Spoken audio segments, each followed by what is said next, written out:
Hey, what's going on, you sons of guns? Questing Dragon here, and today we're going to be talking about a brand new book that was just published. This is Footprints of the Gods. It just came out on paperback June 25th? June 25th. But it's been out on digital since April 18th of this year. I have mine on order, but I've already listened to two different podcasts with Jim Vieira speaking about the book, and I'm very familiar with his work already. I have read his book, Giants on Record, that he wrote with Hugh Newman. This is an excellent book. This is a compilation of about 1,500 different records of giant fossils being excavated throughout North America. It's pretty incredible when you read through it, and one of the accounts is actually from Deerfield, Massachusetts, where I used to live. He found it in the history of Deerfield at Deerfield Academy is where the source documents were. So anyway, I am going to start off by letting you know the authors of this book were Jim Vieira, who I already mentioned, and also he teamed up this time with Greg Maestro. I don't know so much about Greg Maestro. I actually just listened to my first podcast with him and Jim speaking to Nikki Anna Jones regarding this book. Greg seems like a cool guy, and I'm interested to hear more from him in the future. Jim, you would know from his work on TV. He's on the History Channel. He's been on, I forget what the name of his Giants show was there, but he's done multiple things. He's been on Ancient Aliens. He wrote this book that I already mentioned with Hugh Newman, and Hugh Newman is also the gentleman that I heard Jim speak with about this book first, and is what got me interested in it. I'm a big follower of Hugh Newman, and honestly, I am starting to really be more interested in Jim Vieira's work the more I look at it. These guys are taking a very scientific approach to gathering data sets about these things, about giants, about all of these ancient traditions and myths that speak about giants, but also art and fossils and all these other things that seem to point to giants not only having existed, but pretty much having existed on every continent on Earth at some point. We'll get more into that, but the word giant is thrown around loosely. I'm not sure how big we're talking about sometimes. I know that in the Giants on Record book that I have and have read, they have accounts that are from anywhere from like 7 foot all the way up to, I believe 16 feet was the biggest, somewhere between 14 and 16 foot skeletons that were supposedly uncovered. And this is not their stories. They are compiling all sorts of written records and historical documents that speak about giants. And so if you're interested in this and you think that there's any credibility at all to what they're talking about, I would definitely say check out these books. I'm so excited to read Footprints of the Gods, honestly. I was so excited when Hugh was talking to Jim about this because I've never heard this before. So what the Footprints of the Gods is essentially about, and you should definitely go check out Hugh's video on his channel, Megalithomania UK on YouTube, where he interviews Jim, although it's a pretty casual conversation. They're buddies. But should check it out. And I'm just going to summarize it and let you know some of my thoughts because it's fascinating.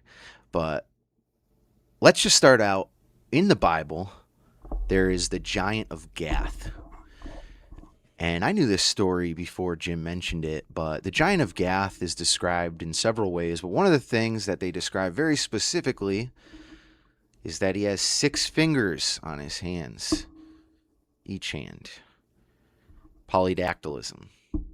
So this is the main theory and the main evidences that he is compiling in the Footprints of the Gods. That's why you're seeing 6 toes on those footprints, is because Jim started to realize that the myths of giants around the world, and a lot of the ancient artwork from around the world, which is relating to giants or other advanced or godlike figures in cultures, often have polydactylism, sometimes more than 6 fingers or toes on each limb. But what's fascinating is I've never heard anyone talk about this. And Jim is clear. He did start to think about this because of a research paper that was written a long time ago. And I do forget the author, excuse me.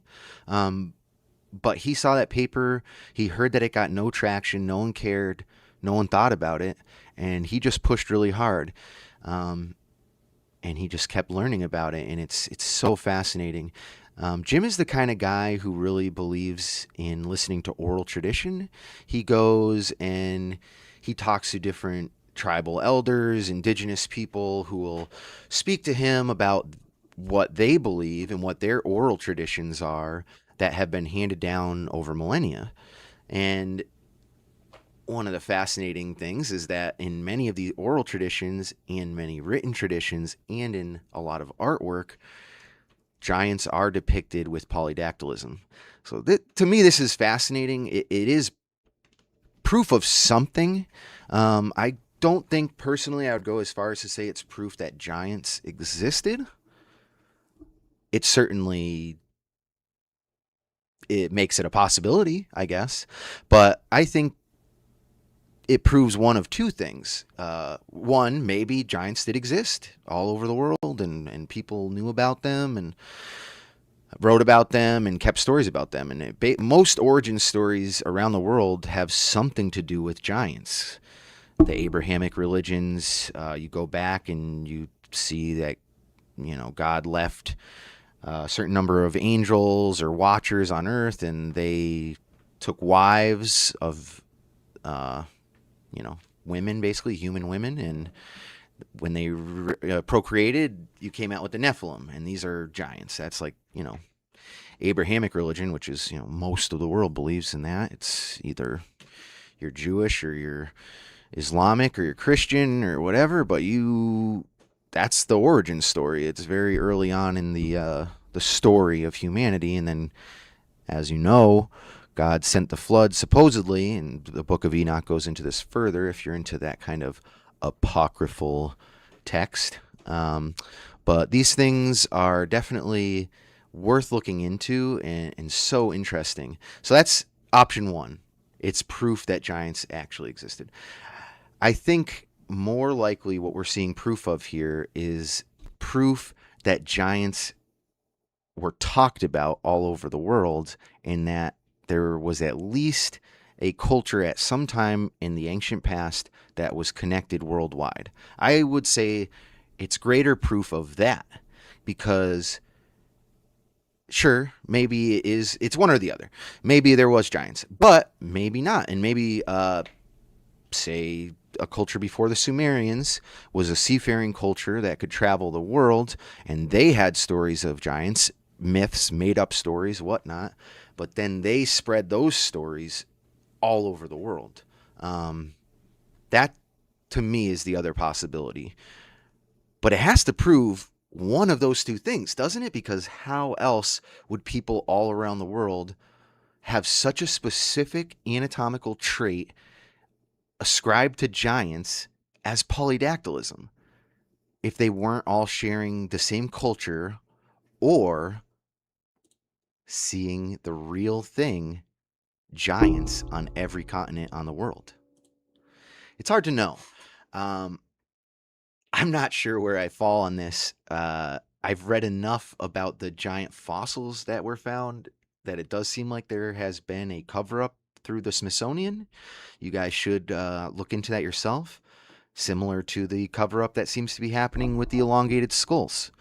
And we know Dunking Dan is all over this. And as much as that guy can be abrasive at times and puts out a lot of condescending content about other people, I would say he's very intelligent, and he is correct that there is a lot of suppression going on around the elongated skulls as well. This feels very similar. The giant skeletons feel like a very similar thing, and that's why this book is going to be fascinating to me. I need to learn as much about it as I can, and if it's anything the way that Jim described to Hugh in his interview, or that Jim and Greg talked about with Nikki Anna Jones, then this is something serious. There's a lot going on here. This is a large data set, and it doesn't mean nothing.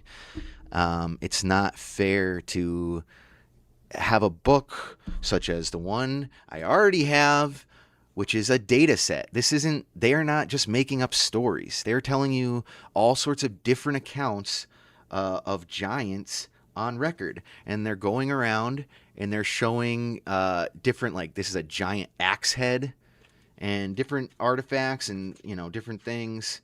This is a scale of the different size giant sorry, I'm not very good at using my webcam yet. Giant fossils on record and the sizes. And that largest one is, what does it say here? That largest one is 18 feet. Oh my God, I undersold it at 16. So there's something here. It's very interesting. And, just to bring back up my buddy Hugh Newman, who I don't know, but I love this guy. He frequently talks about sites such as Stonehenge. If anyone can see behind me, I'm at Stonehenge today, clearly. The giant's dance, as Hugh would say. But one thing Hugh points out is that a lot of cultures in England, which is where he's from, have these histories of giants building these structures, giants carrying Jesus across the water, giants this and that. And I think that's worth looking into. Something I want to bring up is a book I have. I actually bought this at a tag sale years ago. But it's so excellent, and I would recommend this to anyone. It's actually titled Giants. It's devised by David Larkin. And when they say devised and not written, it's because this is a conglomeration of all these different cited works, which are, for the most part, world mythology books, encyclopedias, dictionaries of folklore, that kind of thing. And what it is, it has illustrations, but this book gives you translated stories of different giants. Giants in their story at Cornwall, giants in their stories in Ireland, and all these different places. And honestly, they're fascinating. And these stories are so old, and someone compiled them into this terrific book. And I would highly recommend this as well. This is old, it's not new, but it's excellent. It's an excellent read, and it's fascinating that people all over the world, especially in the English Isles, they are saying this, and I don't think it's something we can dismiss so easily.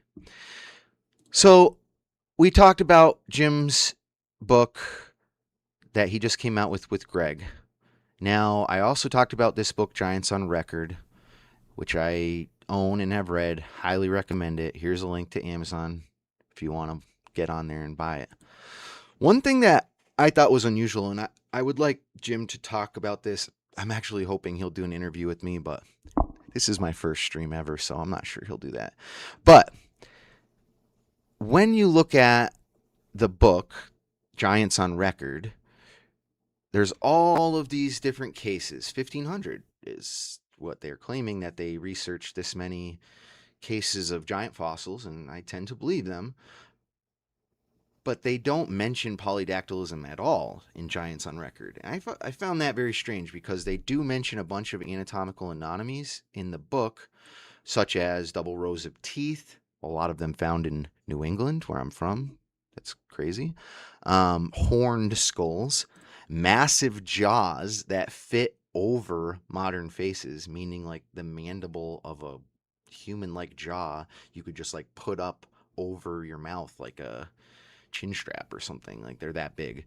And also elongated skulls. So these are all mentioned in that Giants on Record book, but the polydactylism was not mentioned. And I did think that was odd, unless Jim maybe was holding on to this information to publish in this later book and keeping it separate, or if maybe he hadn't put these things together at that time, which would be surprising to me because he's been looking at giant history for so long and talking to Native American elders and indigenous African, or not African, I'm sorry, Australian Aborigines and all these kind of like ancient cultures. So it was surprising to me that I didn't hear about the polydactylism when I read his first book, but I'm interested to read the second and to see where that came from. And Jim, if you're watching this, genuinely, I really want to interview you. I care so much about what you're doing. I think that your research is important, and I want to, if possible, try to frame what you're saying in the most scientific light possible. As you frequently mention, I am not trying to um, name call or anything like that, even if I don't agree with everything that you are coming up with as theories. But your data set seems like something a lot more people should be looking at, and it's fascinating to me. So now, I got a little carried away here. I was doing a little research about giants and all this and that. And one of the things I came up with was Wikipedia. I don't want to say any bad words, but Wikipedia is not great. There's a lot of lies on here. But anyway, you can read this first couple things. I'm going to read through it with you. Giant skeletons reported in the United States until the early 20th century were a combination of hoaxes, scams, fabrications, and the misidentifications of extinct megafauna. Many were reported to have been found in native African burial mounds. Examples from 7-foot to 20-foot tall were reported in many parts of the United States. Okay, let's dig into that first paragraph. So they are saying that everything basically was a hoax, a scam, a fabrication, or a misidentification. If you think that this is true, which if I didn't read this book, if I didn't read this, I would believe that. I would say, okay, yeah, probably. I mean, people make up shit all the time. You get money from having people come and look at bones. It sounds like a, typical fair, like freak show kind of thing. You get people get money from it, write books about it, get famous. Okay, sure. I can see that. The problem is that after you read this book and you see where the sources are, most of the people that wrote this stuff are like high level academics. We're talking like historians, groups of historians, college professors of anatomy. And for people to say that they misidentified and thought it was extinct, or thought giant skeletons is what they were when they were really extinct megafauna, or just misidentified, it is really backhanded to all of the people who made these claims. As you can tell in this book, and Deerfield was a great example, because in Deerfield, Massachusetts, the case that they had, oh my god, I'm going to find this right now because it's actually so freaking interesting. Oh my god. So, New England, here we go. So, this is from George Sheldon's 1895 Town History of Deerfield, Massachusetts. So, Sheldon was a noted historian. He was a former state senator of Massachusetts, so we can obviously trust him. And he's one of the first preservationists in the country, as well as an amateur archaeologist.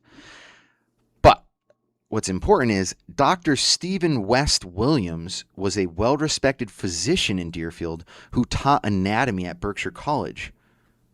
He's the one who did the autopsy of this skeleton, who looked it over and concluded the size in that it was a giant human skeleton. That doesn't sit right with me. This is one example of 1,500 that they researched. It doesn't make sense to me to just claim that someone is not identifying something right, or that they're mistaking human skeletons for megafauna. What they mean there is giant animal bones. I just think that's unfair. So, reading further, the claims that giant skeletons were debunked in 1934 by Alice Hrdlicka, curator of anthropology at the Smithsonian Institute. The Smithsonian Institute opposed the popular myth that an ancient white race were the mound builders. I love it how they put in the racial stuff. Ancient white race. Like, anyone cares what color giants were. If giants existed, like, the fact that they put this in here bothers me so much. The role of the Smithsonian Institution in debunking such claims led to a conspiracy theory that Smithsonian archaeologists were destroying giants' bones in order to cover up the existence of giants. Okay. So they're saying the Smithsonian themselves debunked this. The problem with that is that what Jim and Hugh are saying in their book, alluding to, now they're not even alluding, they're flat out saying that the Smithsonian covered this up. They took all of the skeletons and you can't see them anymore. If they were hoaxes, wouldn't they have documentation of the scientific scans or the testing that was done to prove that they were hoaxes? I just don't understand how this is the end of the story here. And you can keep reading on, but basically that's the gist of it. Giant skeletons went missing. The Smithsonian is involved. They're saying they proved it was a hoax. A lot of people are saying the Smithsonian is the one saying it's a hoax and they're trying to cover something up. Now, I'm going to look something up with you live because when Abraham Lincoln, I heard this story a long time ago, was giving his speech at Niagara Falls, and my spelling's not great, but he mentions giant ancestors. I'm not used to typing with this mic in front of my face. All right.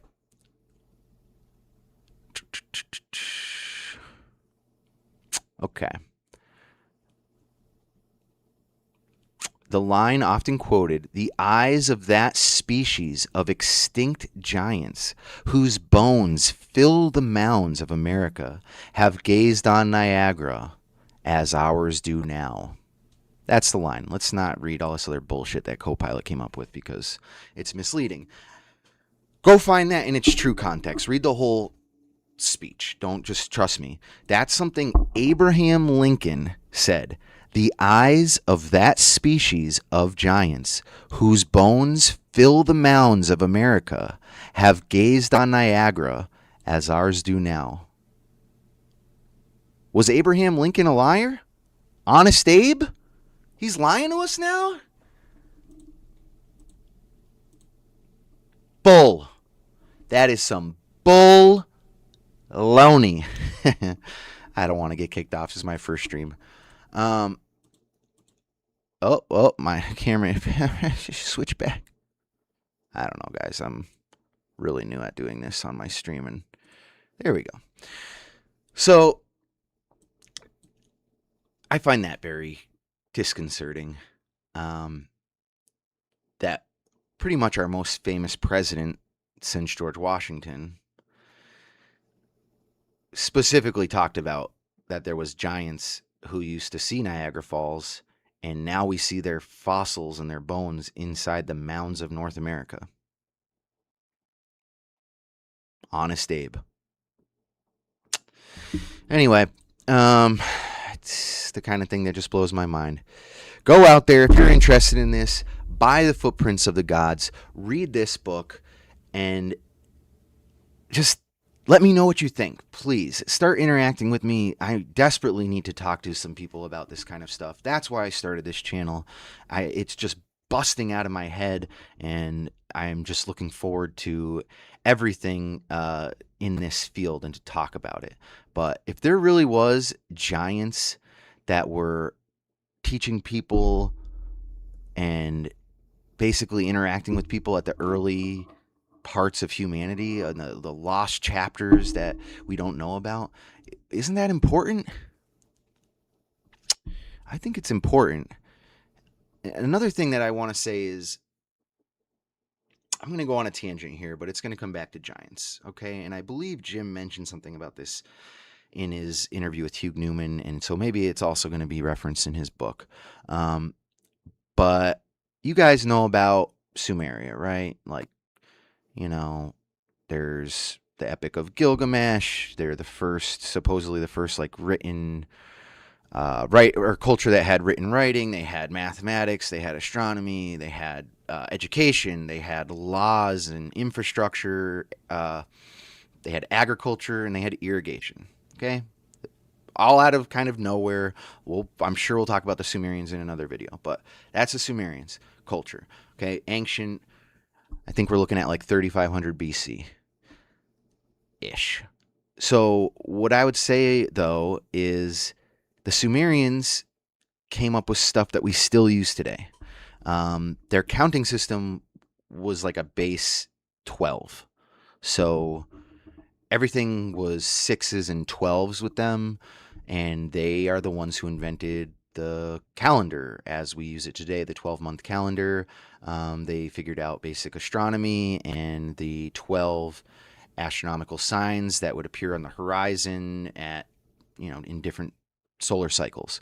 They also figured out how to keep time, and that's why to this day we still use 60-second minutes, and we use 12 hours, and we use all of that. Like the calendar, we still use everything. So the Sumerians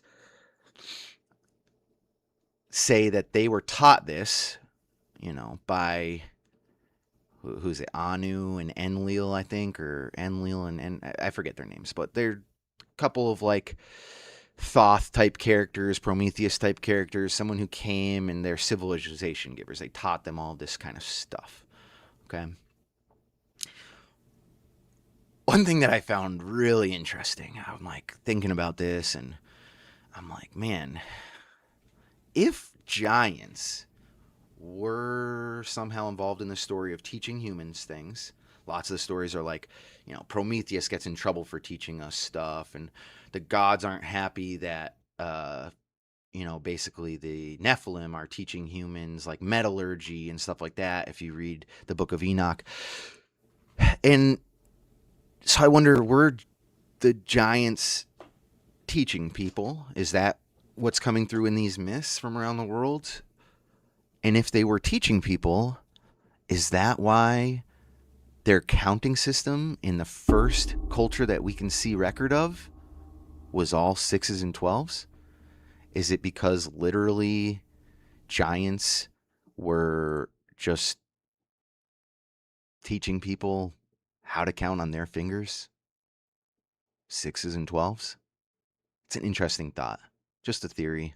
I think Jim said this again with you. I'm pretty sure I'm pretty sure he did say that, but it's an interesting thought. And when you're looking at a clock and you think, wow, this went all the way back to ancient Sumeria, we're still counting time and measuring time the same way. How did they figure this out? It's clearly the best way. If 5,500 years roughly, or 5,000, whatever it is, years later, we're still using the same measurement for how to keep time, it's pretty easy to say it's at least the best way we know of. Was it giants? I don't know. I really don't know. But it could have been. On that first clock, I had an error. There's actually 2 errors that ChatGPT made when they made that image for me. Let's see if you guys can figure it out on your own time. Gotta get better at like switching that over on your own time. There we go. Better. So maybe I can get that on a foot pedal. That would be easier. I don't know. This just seems like, all the stories of giants building all these things and being around right at the beginning parts of humanity are very interesting to me. Stories from all over the world, from Stonehenge, where I'm at right now, or so many places. I wonder about it. And then some of these giant sightings, they're very recent. Like the Spanish chroniclers who were exploring North and South America, they're describing giants pretty regularly in the middle of fairly normal seeming text. And then you have the Afghan giant. I'm not going to go into that today, but apparently a polydactyl giant, a giant with 6 fingers on each hand, attacked a bunch of Afghan soldiers. And I haven't looked into this enough. Maybe I'll do another video about it. But this is something I just heard Nikki Anna Jones talking about with the boys in her podcast. And I'm very interested because that just seems like, are there still giants today? Somewhere? I mean, I do know that we live in only certain prime niches in the world. There's very little habitation, for example, in Canada or Siberia above a certain latitude. You're not seeing almost any humans living there. There's plenty of room for giants to be on Earth. Maybe that's why we're not allowed to Antarctica. Whoa, that is going way out there. I don't know. Someone's going to be upset I said that. Don't worry about it. It didn't work. See, I'm trying. Don't worry about it. Getting better at it. A pedal, I think, would be good. Anyway, what do you guys think? Am I crazy? I'm not sure. Probably a little bit crazy, but these books seem to have a lot of evidence in them. And for someone like me who is a hobbyist, but who spends so much time looking into the ancient mysteries of our past, this is a big one. Giants, or maybe even an alien race that is like hybrid human, and that is what made them giants. Like, I don't know what to think about all of that. I'm not trying to believe in anything. I would like to gather more information so that we can make some educated assumptions about what the story of our past was. Right now, the story of our past seems fractured, and I think most people would agree with that. I don't think that many people think that we're batting 1,000 for our ancient history story. We're finding out that there's new human fossils from like 400,000 years ago. We're finding sites that have human fossils right next to Neanderthal fossils, like clear signs that they were interacting with each other. We're finding Neanderthal fossils that are with jewelry and these other things that are kind of showing that Neanderthals were a lot smarter and capable of art and all this other stuff than we thought. So things seem to be changing rapidly in terms of our human story, and I would love to be a part of it. If anyone is interested in speaking with me about this subject and has information they would like to share, I would be happy. I would be honored to do an online stream speaking to you about it. So keep that in mind. Until next time, you sons of guns, keep it real. Don't just believe in stuff. Look into things. And don't try to justify what you already believe when you're looking at stuff. Let's try to find objective truth wherever we can. Some of these things are huge. Like, we don't need to go into what the nature of the afterlife is, or the creation of the universe, or of humans. But it's not to say that we couldn't understand those things someday if we started chipping away at the small problems that we can understand now with the information that we have. Did I say that right? Let's work on this together. I love you guys.